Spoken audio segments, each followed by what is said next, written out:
Me says, "Wow, what an attractive chick. I'd like to talk to her. Date her." The other side of me says, "I wonder how her head would look on a stick," said Edmund Kemper. Edmund Kemper was arrested and convicted of 8 counts of first-degree murder, said by Gabe Paletti, author of The Story of Serial Killer Edmund Kemper, whose story is almost too gross to be real. Edmund Kemper led a sad and terrible life. To illustrate this, we will look at Edmund's childhood, his victims, and his aftermath in prison. First, let me tell you a little bit about Edward's childhood. Edmund Kemper had a sad life starting when he was a young child. Edmund Kemper was born on December 18, 1948 in Burbank, California. His parents got divorced when he was 9 years old. His mother was an alcoholic and they did not get along. His dad moved away and got remarried. His mother berated and insulted him. She made him sleep in the basement in fear of him and him hurting his 2 sisters. Kemper would decapitate his sister's dolls, and he actually stalked his 2nd grade teacher outside her house while carrying his father's bayonet. At the age of 10, he killed his family's cat, and at the age of 13, he killed another cat. And this time, he was keeping the pieces of the animal in his closet until his mother found them. At the age of 14, Edmund Kemper was sent to his grandparents' house to live with them. Edmund Kemper was 6 feet 9 inches tall and over 300 pounds as an adult. He also had an IQ of 145. Now that you have a better understanding of his childhood, we will talk about his victims. Edmund Kemper was only convicted of 8 murders, but it is said that he killed more than that. Edmund's first murders were his grandmother and his grandfather at their 17-acre farm. In an article from Biography, last accessed April 16, 2019, it is said that Edmund killed his grandmother with a gun and then shot his grandfather by his car and hid the body. Kemper called his mother after doing so and ended up turning himself in. Kemper told authorities that he shot his grandmother to see what it felt like. He was sent to a state hospital until he was 21. Then he was released back to his mother's house. Kemper became the co-ed killer when he started his killings after being released from the state hospital. His first 2 victims were Fresno State students, Marianne and Anita.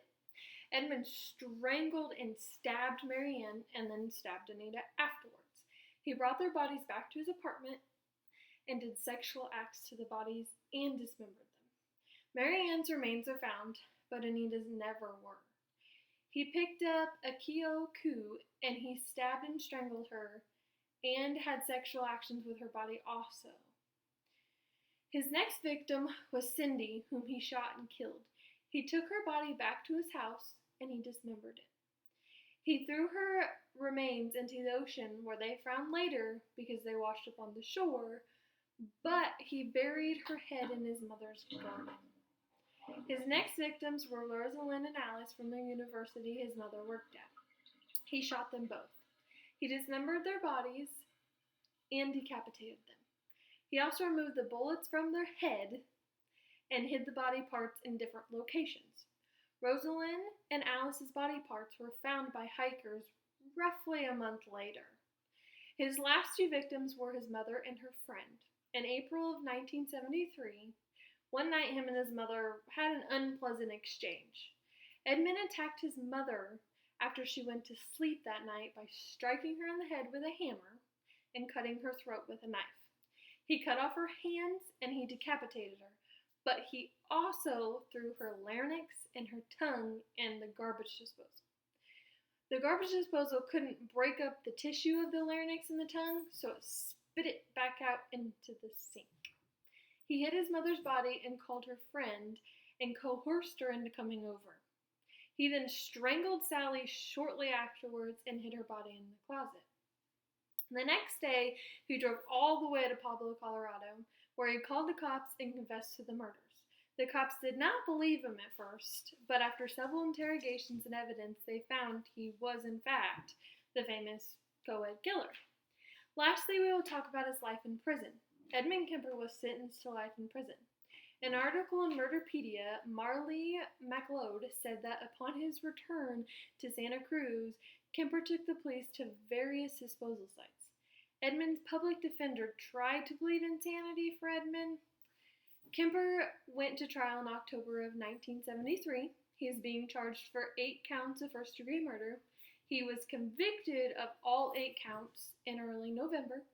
The judge actually asked Edmund what his punishment should be. Kemper said he should get the death penalty.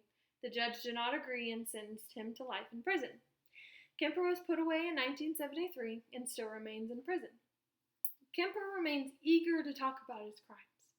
According to the article in Murderpedia written by Marlene McLeod, it is said that in prison he is well behaved and cooperative.